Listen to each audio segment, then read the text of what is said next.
What's up, Zer0 Division Members? Riku here, and today we're going to be talking about Berserk Volume 27. I think it's been about 4 weeks since I did a Berserk Volume review, and I'm sorry about that, guys, but just had no money to buy any more volumes because of Christmas presents, bills, just real life, basically. And if you watched my Christmas haul on Christmas Day, you know my girlfriend got me a bunch of presents, and among those presents, Volumes 27 through 33 of Berserk was there. So that gives us 7 weeks of Berserk reviews every Monday for the next 7 weeks. And hopefully I can get the last 3 volumes before then so we can make it in the 10 weeks. Now this volume did a really good job of wrapping up what happened in volume 26. I enjoyed the symbolism between the light lamp scene where Schierke goes into into his, I guess, his ethereal world and sees fragments of his memories of past events with the Bane of the Hawk and then the eclipse. I love how the light lamps were symbolized to be what the fuck?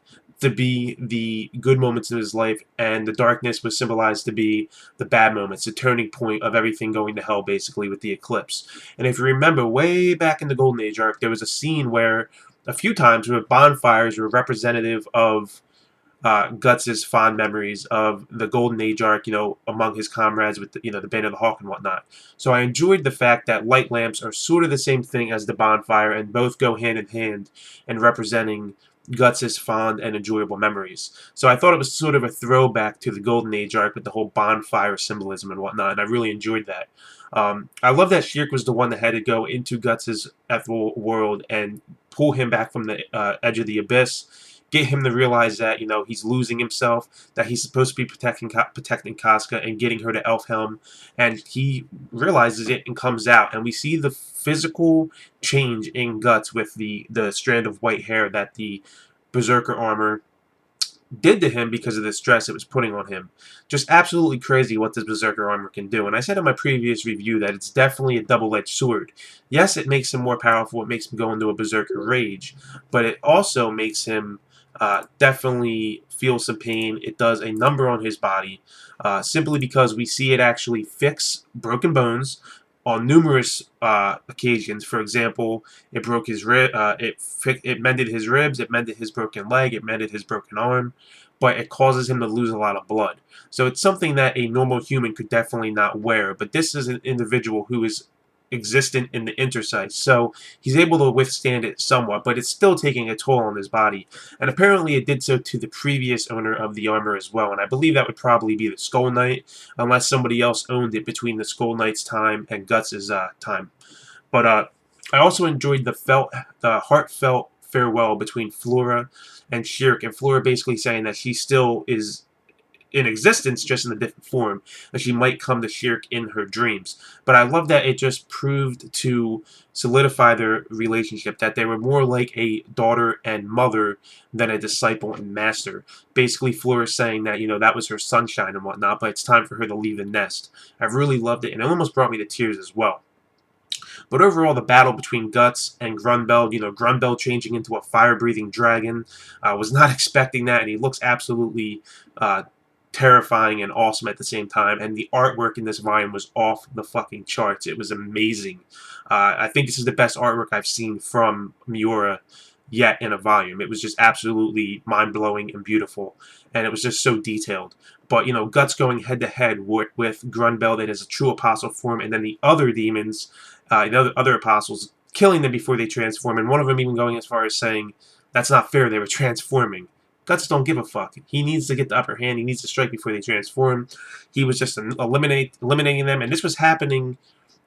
Actually, no, this wasn't happening. This was happening when the Beast of Darkness was still in control. The Berserker armor was in control. But when he comes out of it, he was still able to do tremendous feats, slicing, carving up demons and whatnot, rescuing Schierke, telling them, let's go, let's get the hell out of here. And Zod and the Skull Knight still having to, look on and just stop their battle and watch what Guts is doing while wearing the Berserker armor. It just tells you how crazy of a scene it is and how mind-blowing of a scene it is when you have Zod and the Skull Knight stopping during mid-battle to watch everything that's going on with Guts and the Berserker armor and his comrades. Craziness. Then we move on to the capital of Windham, which is now clarified to be a demon city. We see Minister Faust again. He's apparently part of the rebellion movement. We see Laban which we haven't seen since the Golden Age arc. He's back. No, actually, we've seen him earlier when he was going through cities and whatnot, but he's there, and we get to see what exactly is going on. And the Kushan Emperor, the Kushan Empire is still making their move. We get to be introduced to the Empire now, or the Emperor rather, Ganishka, who is apparently apostle himself, and he's using illicit sorcery to make demon warriors and whatnot.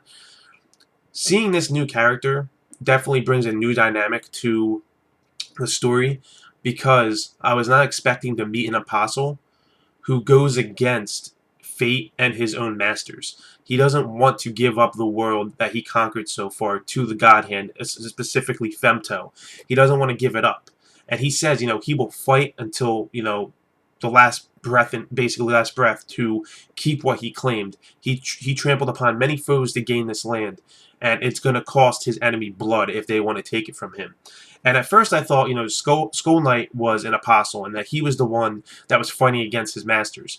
But the more and more I think about it, he might not be an apostle. He might just be something completely different. Especially because now we see somebody who is an apostle, and this is the one that's fighting against their masters. I love the fact that he's using illicit sorcery. He's using things that, the God Hand would be using, and apostles would be using, and now he's using it against his same kind, creatures from the beyond, apostles and whatnot. And the confrontation between him and Locus, the Lancer, the captain of the Lancers of the Band of Hawk, he was like, why are you defying our master? What are you doing? Just everything is starting to build up, and it's starting to boil, and it's going to be coming to a climax. I truly feel it, because they're going to have to get rid of this Dread Emperor if they want Griffith to establish his own kingdom. And I'm going to assume it's going to be called the Millennium Falcon Kingdom or something like that, because this is called the Millennium Falcon arc. Just crazy, the portrayal of what this emperor is doing in the capital city, Windham, using patched up apostles with amniotic fluid to put pregnant women in there and breed demon children, and using those demon children in his army. It's just absolutely crazy. It's nuts. It's just crazy seeing this being done, because now these people are being portrayed as the enemies, and Griffith and the Band of the Hawk are sort of being portrayed as the good guys, even though we know Griffith is not a good guy. It kind of makes the whole black and white situation completely disappear, and it's now a big gray area, and it's sort of been that way since the end of the Golden Age arc. So I really love that it's not just cut and dry, that we don't have just cut and dry, good versus evil type thing. This is like evil versus evil right now, and it makes us want to root for the Band of the Hawk and Griffith, because they seem to be the anti-hero in this whole thing, because they're trying to gain control over Windham, protect Midland from their very own kind, apostles. So it's pretty crazy. But seeing him using, like, they were called Daka, and I forget the other name, but they were like these elephant things, using these humanoid, like, alligators and shit, feeding women to these alligators. It was just absolutely horrendous. And at the same time, I think it's sort of pushing things to the limit, even past what we've seen in the Conviction arc, what we've seen in the Eclipse and whatnot, because this is just one individual doing this to a bunch of people and whatnot. Just absolutely crazy. We got to see Princess Charlotte again, being rescued by Griffith and almost being raped by Ganishka, because he wants her to bear a child so his lineage could spread throughout the world, specifically in the Midland. And, Griffith coming to her aid and being portrayed as a white knight and basically saving her. It's crazy seeing Griffith in this light after what we've seen him do in the Eclipse, but he's being portrayed as this, like, only hope for Midland and whatnot. And it's being done on purpose, because he's supposed to be their hope. He's the White Hawk. He's the one that's going to gain control over Midland and gain his kingdom. It's all part of the flow, basically.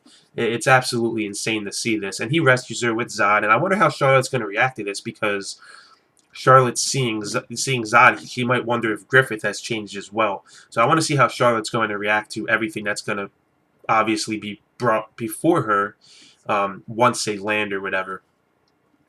But Locus was a beast as well, man, destroying all those demons and whatnot, transforming into his apostle form, seeing the other ones transform into apostle forms. It was insane. Locus is becoming one of my favorite new members of the Band of the Hawk. He's definitely an interesting character. His apostle form's crazy, and he has basically undying devotion to his master, which is Griffith. But after everything that happened in Windham, now we go over to Guts and his group. It's been a month. It took Guts a month to recover from the battle with Grunbeld and the damage that the Berserker armor did to him. We learned that the Berserker armor wouldn't leave him for days. It was biting into his flesh, into his bone. And we learned that Schierke was able to help him like heal and whatnot. But I like that Guts is standing on that beach, and even though he just went through like a crazy ordeal, Schierke is fearing for his life, telling him to relax for another 4 or 5 days. He's looking at the sunset, and he's like, I thought I would never see this again. The sun setting, and I thought I would never be able to, sleep through the night completely. I feel like Guts is at ease now. Even though everything that's going on, everything that's happened, he can be at ease a little bit because he has comrades again, something that he didn't have after the eclipse. He has people that he can rely on. And I keep talking about this in the reviews because he definitely has opened up again. He has comrades now. He has people that he can rely on, and he's able to be at ease a little bit. And I really, really like that for Guts because his life has been really tragic from the day of his birth. He ended up getting moments of relaxation, comrades and whatnot. Then they were stripped from him because of the eclipse and because of his best friend slash former commander. And now he has his own comrades again, and he's able to gain some peace of mind a little bit. And I really did like seeing that, seeing a Zer0 and Farnese and Casca and Serpico playing in the water and whatnot. It was a breath of fresh air, and it was a time of relaxation for our main character. So I want to see what's going to happen going on from this point. But while they're in the cave, we learn a little bit more about Elfhelm, that basically there's other magicians there, and we see a turning point for Farnese. I talked about her redeeming herself in Volume 26, wanting to protect something that's weaker than her, aka Casca. Now she wants to learn magic. And even though she's an adult and basically her mentality is bounded to the physical world, and it would be almost impossible for an adult to learn magic from this point because of her, pre-established prejudice against magic and whatnot. And we've seen her be this way earlier in the series when she was a Holy Iron Knight commander. She's been through horrendous events, and that's what Schierke says. And it might just be able to undo all her prejudice and allow her to learn the basics of magic and go on from there. So hopefully Farnese can learn this magic and be a even more valuable asset, not just a babysitter, but also somebody that can help Guts fight and whatnot, and help and aid Guts with magic. So I look forward to seeing how Farnese is going to move on from here as well. The character has definitely changed over the course of the series since her introduction, and I'm liking the character a lot more. You guys know when she first was introduced, I did not like her at all. She was ignorant, she was sheltered from the real world, but now she's starting to learn to survive on her own, and wants Guts to teach her how to survive on her own. And I like the whole dynamic of Farnese now. I like her character, and I like the character development that she has gone through. And she's definitely getting to a turning point now, and I'm really enjoying the character. Wish to see more development for Isidro, more development for Serpico as well. But Farnese was like the most damaged character in my opinion. He has done a total 180, and I'm really glad that the character was able to do so, and I love where she is at this point. But the volume ends off with the Skull Knight with a full moon behind him, and he's, I guess, keeping tabs on Guts because he's a struggler, and it's good because now Guts has a strong ally always close by, aka the Skull Knight, and he will interfere when, I guess, things get tough, like he did at Flora's, Spirit Tree. He came down and fought against Zod and kind of helped Guts and whatnot. So I'm glad that he kind of has like this fairy godfather type figure watching and staying close by. I'd like to see more of the Skull Knight as well, and I want to learn more about his background as well, just exactly who he is. I have a feeling he is Gaiserek, the first king of Midland. I want to learn like how he got turned into what he is now. Maybe the Berserker armor turned him into this or whatever. I don't know, maybe it ripped his flesh from his skin, or ripped his flesh from bone, and caused him to look the way he is or something, I don't know. But I'd like to learn more about him, and I truly don't think he's an apostle anymore. I think he's something totally different, just from the things that we're learning about him, and the fact that we finally see an apostle, Ganishka, going against his own kind. I thought the Skull Knight was going to fit that role, but honestly I believe Ganishka is fitting that role instead, and that the Skull Knight is something entirely different from an apostle. We need to learn more about his backstory and exactly who he was and how he became the way he is. So I look forward to seeing that if it ever does come to light. But what are your thoughts on the volume? Let me know in the comment section below. Like the video if you feel I deserve it. Subscribe if you haven't done so yet if you want to see more Berserk volume reviews. Sorry if I was a little rusty in this video, guys. It's been 4 weeks since I did a review, and a little tired, but I think I touched on all the points, and I talked about what I wanted to talk about. So let me know your thoughts, guys. Thanks for watching, and I'll catch you in the next video.